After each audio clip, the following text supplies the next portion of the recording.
അപ്പോസ്തലന്മാരുടെ പ്രവർത്തനങ്ങളിൽ നിന്ന് 19-ാം അധ്യായം 1 മുതൽ 8 വരെയുള്ള തിരുവചനങ്ങൾ. നിങ്ങൾ വിശ്വാസികളായപ്പോൾ പരിശുദ്ധാത്മാവിനെ സ്വീകരിച്ചുവോ?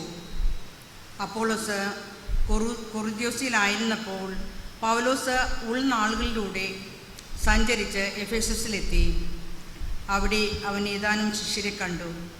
അവൻ അവരോട് ചോദിച്ചു, നിങ്ങൾ വിശ്വാസികളായപ്പോൾ പരിശുദ്ധാത്മാവിനെ സ്വീകരിച്ചുവോ?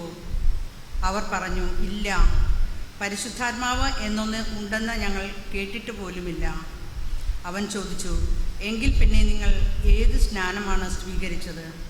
അവർ പറഞ്ഞു, യോഹന്നാൻ്റെ സ്നാനം. അപ്പോൾ പൗലോസ് പറഞ്ഞു, യോഹന്നാൻ തനിക്ക് പിന്നാലെ വരുന്നവനിൽ, അതായത് യേശുവിൽ വിശ്വസിക്കണമെന്ന് ജനങ്ങളെ ഉത്ബോധിപ്പിച്ചുകൊണ്ട് അനുതാപത്തിൻ്റെ സ്നാനമാണ് നൽകിയത്. അവർ ഇത് കേട്ട് കർത്താവായ യേശുവിൻ്റെ നാമത്തിൽ സ്നാനം സ്വീകരിച്ചു. പൗലോസ് അവരുടെ മേൽ കൈകൾ വെച്ചപ്പോൾ പരിശുദ്ധാത്മാവ് അവരുടെ മേൽ വന്നു. അവർ അന്യഭാഷകളിൽ സംസാരിക്കുകയും പ്രവചിക്കുകയും ചെയ്തു. അവർ ഏകദേശം 12 പേരുണ്ടായിരുന്നു. അവർ സിനഗോഗിൽ പ്രവേശിച്ചു ധൈര്യപൂർവ്വം ദൈവരാജ്യത്തെക്കുറിച്ച് 3 മാസം പ്രസംഗിക്കുകയും വാദപ്രതിവാദത്തിൽ ഏർപ്പെടുകയും ചെയ്തു. ദൈവവചനമാണ് നാം കേട്ടത്. നമുക്ക് ദൈവത്തെ സ്തുതിക്കാം. പ്രതിവചന സങ്കീർത്തനം. ഭൂമിയിലെ രാജ്യങ്ങളെ ദൈവത്തിന് സ്തുതികൾ ആലപിക്കുവിൻ. ഭൂമിയിലെ രാജ്യങ്ങളെ ദൈവത്തിന് സ്തുതികൾ ആലപിക്കുവിൻ. ദൈവം ഉണർന്നെഴുന്നേൽക്കട്ടെ. അവിടുത്തെ ശത്രുക്കൾ ചിതറിപ്പോകട്ടെ. അവിടുത്തെ ദ്വേഷിക്കുന്നവർ അവിടുത്തെ മുൻപിൽ നിന്ന് ഓടിപ്പോകട്ടെ. കാറ്റിൽ പുകയെന്ന പോലെ അവരെ തുരത്തണമേ. അഗ്നിയിൽ മെഴുക് ഉരുകുന്നത് പോലെ ദുഷ്ടർ ദൈവസന്നിധിയിൽ നശിച്ചു പോകട്ടെ. ഭൂമിയിലെ രാജ്യങ്ങളെ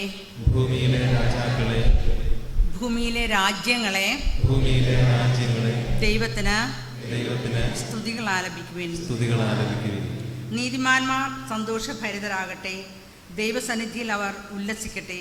അവർ ആനന്ദം കൊണ്ട് മതിമറക്കട്ടെ. ദൈവത്തിൻ്റെ സ്തുതി പാടുവിൻ. അവിടുത്തെ നാമത്തെ പ്രകീർത്തിക്കുവിൻ. ഭൂമിയിലെ രാജ്യങ്ങളെ ദൈവത്തിന് സ്തുതികൾ ആലപിക്കുവിൻ. ദൈവം തൻ്റെ വിശുദ്ധ നിവാസത്തിൽ അനാഥർക്ക് പിതാവും വിധവകൾക്ക് സംരക്ഷകനുമാണ്. അഗതികൾക്ക് വസിക്കാൻ ദൈവം ഇടം കൊടുക്കുന്നു. അവിടുന്ന് തടവുകാരെ മോചിപ്പിച്ച് ഐശ്വര്യത്തിലേക്ക് നയിക്കുന്നു. ഭൂമിയിലെ രാജ്യങ്ങളെ ദൈവത്തിന് സ്തുതികൾ ആലപിക്കുവിൻ. Hallelujah, hallelujah. ക്രിസ്തുവിനോടൊപ്പം നിങ്ങൾ ഉയർപ്പിക്കപ്പെട്ടുവെങ്കിൽ ദൈവത്തിൻ്റെ വലതുഭാഗത്ത് ഉപവിഷ്ടനായിരിക്കുന്ന ക്രിസ്തു വസിക്കുന്ന ഉന്നതത്തിലുള്ളവയെ അന്വേഷിക്കുവിൻ. ഹല്ലേലൂയ.